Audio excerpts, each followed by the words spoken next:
It was an easy plan. Gather cans, recycle them, and use them again to get money. The 12-year-old simple concept has the potential to make her a fortune. As soon as she implemented her strategy, the money began to flow in. She was unaware that she was being observed intently. Welcome to USA Stories channel. Do not forget to subscribe and activate the bell button to receive all new updates. Now let's go to the story. That a 7th grader developed such a thorough strategy is astounding. It looked absurd at first since it was such a big notion for a 12-year-old. However, the authorities showed up at her house with handcuffs ready less than a year later. Remarkably, recycling brought in $7.6 million for the family. Who would have thought? Christy saw how filthy their kitchen was one Saturday morning. Her mother Elsie, her older siblings Mary and Kyle, and themselves were cleaning house. 3 trash cans full of rubbish were regularly emptied by Alan and Christy. They're drying out one of the bins, and Alan said, "This is a lot of garbage." He had no idea what his twin was thinking. "Yes," Christy said in a cool response. She didn't understand why her mother and elder siblings didn't dump all of the garbage in one container, but instead segregated it. His statement, which made her brother laugh, was, "Mary and Kyle are sorting trash because some needs to be recycled." That in itself set Christy ablaze. Christy was not unfamiliar with recycling, but she had never truly considered it in this way. She read all she could find on recycling for 3 hours that evening. She was shocked to learn that there is rubbish in certain regions of the ocean twice the size of Texas. The ecology was being destroyed by the burning of rubbish. Every day, large areas of land, lakes, and rivers are being contaminated all across the world. One of the best strategies to lessen these negative impacts was recycling. The 12-year-old made several discoveries in addition to this one. Recycling might be a profitable endeavor in Christy's state. Her youthful intellect had no trouble understanding the procedure. She nonetheless gave her older sister a call and made some inquiries. Mary was taken aback by her sister's sudden enthusiasm for recycling, but she didn't waste time in explaining how it worked. In California, consumers are required to pay an additional 5 to 10 cents for California redemption value when they purchase an aluminum or plastic bottle. If the customer returns these goods to any recycling facility in the state, they will receive their money back.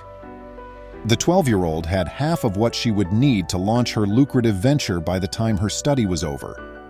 Christy slept poorly that night. She considered all the recyclables that her house typically produced on a Saturday morning. Should a solitary can or bottle ensure her 5 to 10 cents, it would only take around 20 of them to provide $1. That sum might not seem like much, but for a 12-year-old like Christy, it was a fortune. The next morning, Christy awoke for the first time in her short life around 4 a.m., running to the family computer. She carried on with her investigation.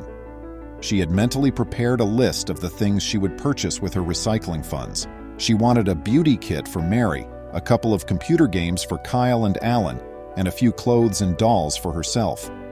She wanted to prove to her parents that she could afford things by taking them out for a picnic. She had no idea what she was going to discover. Though Christy had a lot of ideas about what to acquire, she needed to start her surgery first.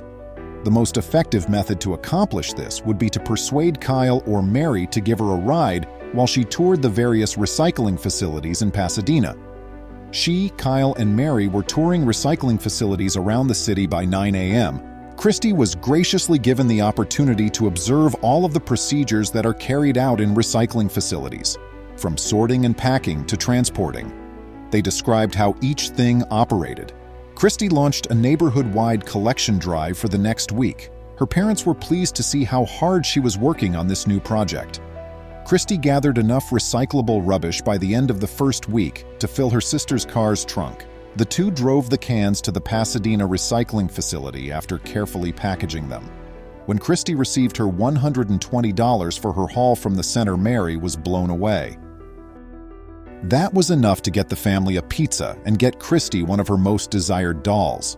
Although everyone believed she had abandoned her addiction, she had only just started. Alan, her twin, had joined her by now after seeing the recycling concept was viable. By the end of the week, they had earned $200 between them and the respect of their neighbors. Christy found that the job was too time-consuming, especially with school. as they continued to gather money. She pondered over a solution and quickly came up with a more ambitious one.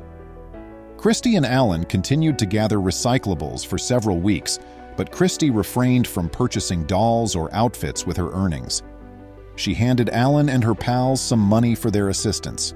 Although the family believed she was keeping money for herself, she was really preparing an event that would land them all in legal hot water.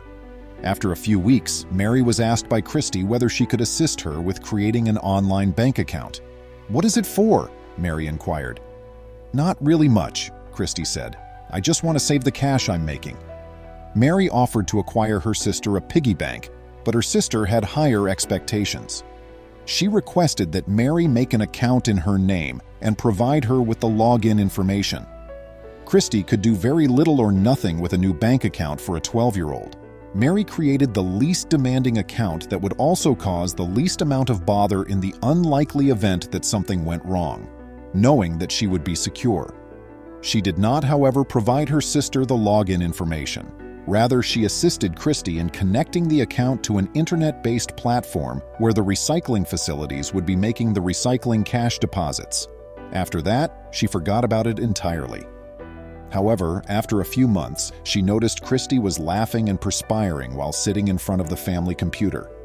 "Christy, are you okay?" Christy turned the computer screen to face Mary, as she requested.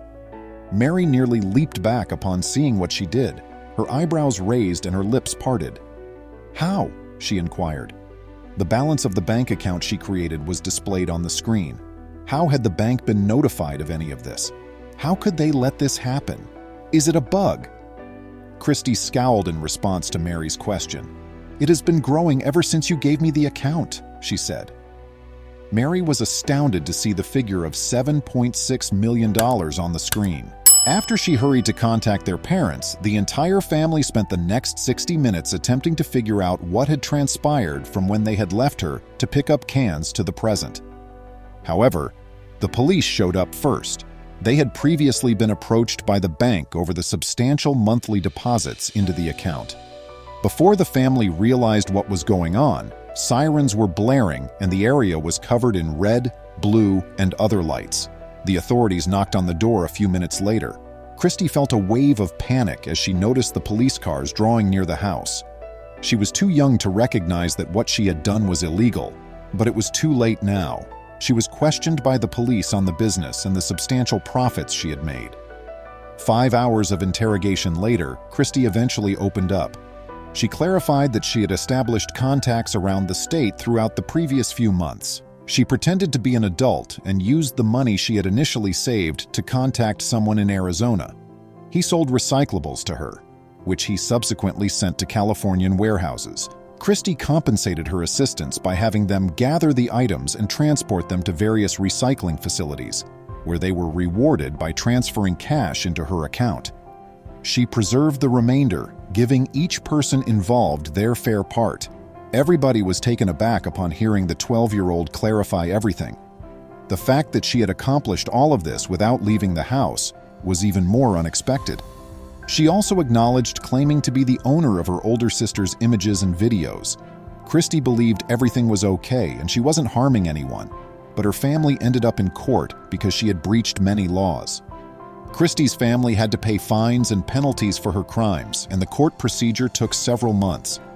Christy learned a hard lesson about the adult world from the incident, and she vowed never to undertake projects without the right advice or take quick cuts again.